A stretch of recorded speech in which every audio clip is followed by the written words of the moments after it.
நாம் பார்க்காத வெற்றியும் இல்லை, நம்ம பார்க்காத தோல்வியும் இல்லை. இந்த தேர்தலில் தான் தோல்வி அடைந்திருக்குமே தவிர நிரந்தரமாக இல்லை. கழகத்தோட எதிர்காலத்தை திட்டமிட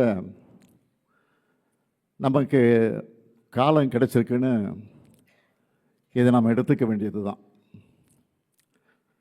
கழக வரலாற்றில் இது ரொம்ப முக்கியமான தலைமை செயற்குழுவாக அமைய போகுது. உங்கள் ஒப்புதலோட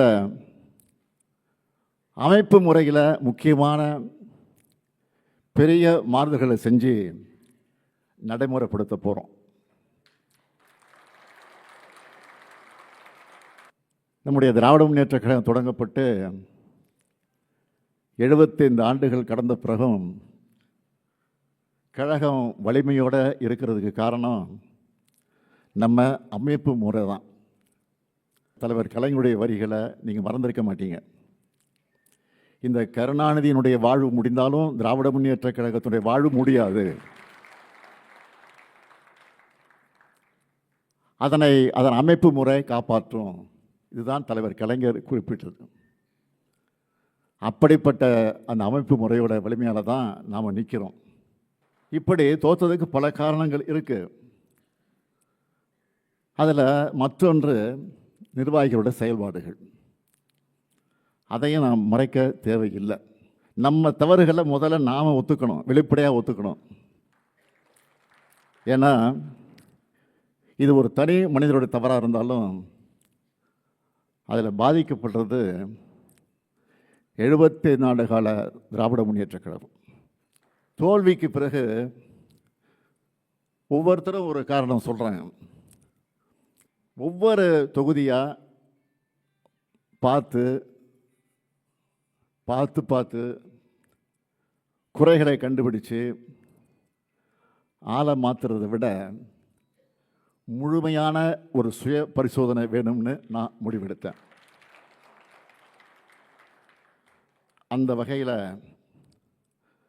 திராவிட முன்னேற்றக் கழகத்தினுடைய நிர்வாக அமைப்பில் பல மாறுதல்களை செய்ய இருக்கிறேன்.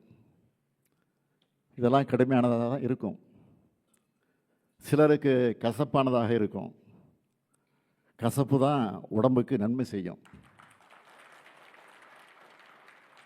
நீங்கள் எல்லாரும் அதுக்கு ஒத்துழைப்பு கொடுக்க வேண்டும் என்று நான் கேட்டுக்கொள்கிறேன். இந்த மாறுதல்கள் அடுத்த 100 ஆண்டுக்கு கழகம் உயிர்ப்போடு இருக்கிறத உறுதி செய்யும். ரிசல்ட் வந்ததும் நம்ம தோல்விக்கு பிறகு 38 பேர் கொண்ட ஒரு குழு அமைக்கப்பட்டு மாவட்ட வாரியாக நிர்வாகிகள்கிட்ட கருத்து கேட்டு அதை அறிக்கையாக என்கிட்ட வந்து கொடுத்துருக்காங்க. அது மட்டுமல்ல, தனியாக ஒரு இணையதளமும் உருவாக்கப்பட்டு நம்ம மேலே நல்லெண்ணம் கொண்ட எல்லாரும் கருத்து சொல்லலாம்னு அறிவித்தோம். அதுலேயும் பல்லாயிரக்கணக்கானவர்கள் அவங்களோட கருத்துக்களை சொல்லியிருக்கிறாங்க. அதை எல்லாத்தையும் படித்து நான் உள்வாங்கியிருக்கிறேன். ஊருக்கே வெளிச்சம் கொடுக்குற விளக்குக்கு தனக்கு கீழே இருக்கக்கூடிய இருட்டு தெரியாது. அப்படித்தான் நாம் நம்மக்கிட்ட இருந்த தவறுகளை கண்டறிய தவறிட்டோம்.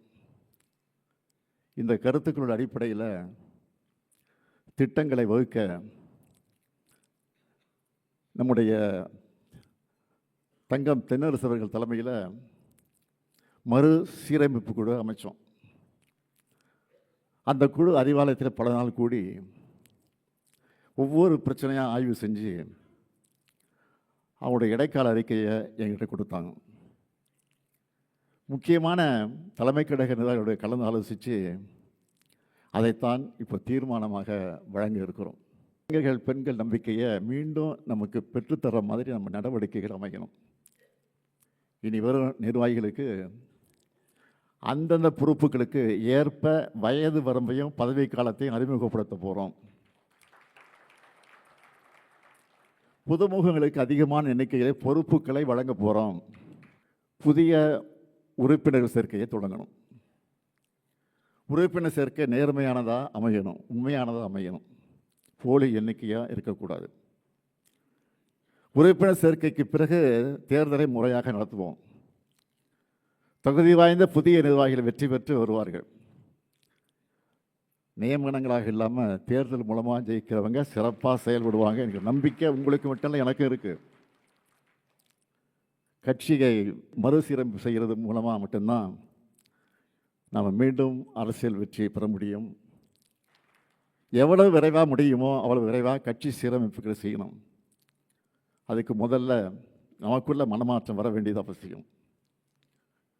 மாறுதலுக்கு தயாராகாமல் வெற்றி பெற முடியாது.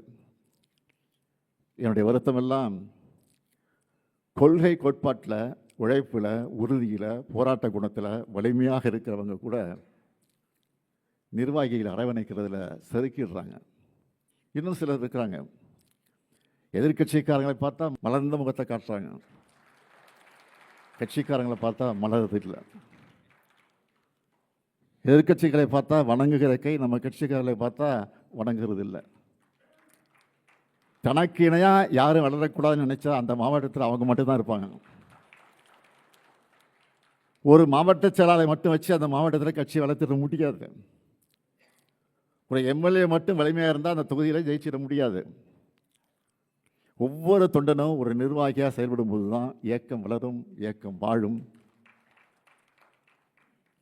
படைக்கு இளையோர் வரும்போது அவர்களை மூத்தோர் வரவேற்று வழிநடத்துவது தான் வலுவான படைக்கு அடையாளம்.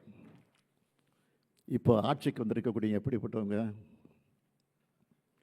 மக்களுக்கு உழைக்காமல், போராட்டம் நடத்தாமல், கொள்கை இல்லாமல், நிர்வாக கட்டமைப்பு இல்லாமல் ஆட்சிக்கு வந்திருக்கிறாங்க.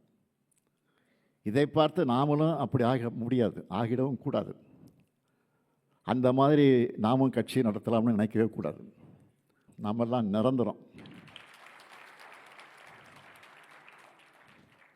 நாம் போர் அடிக்குதுன்னு சொல்லி அரசியலுக்கு வந்தவங்க இல்லை, போராட வந்தவங்க.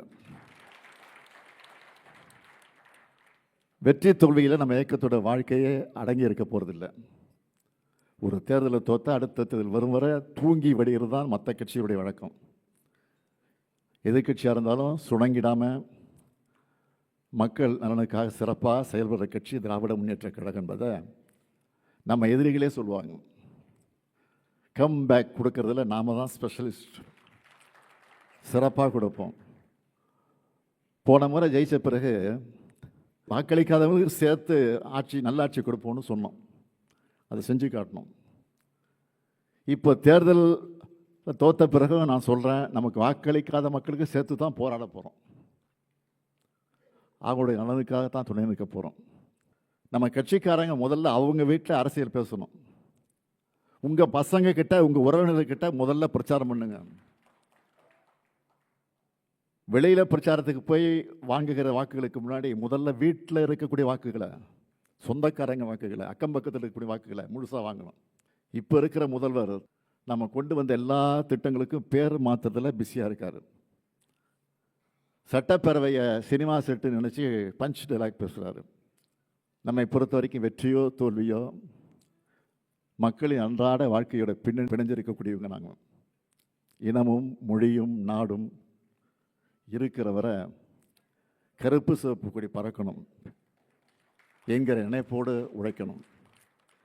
அப்படி உழைக்க தேவையான உடன்பிறப்புகளை கழகத்தில் அதிகம் சேர்க்கணும். புதிய புதிய நிர்வாகிகள் வரணும். எல்லோரும் சேர்ந்து உழைப்போம்.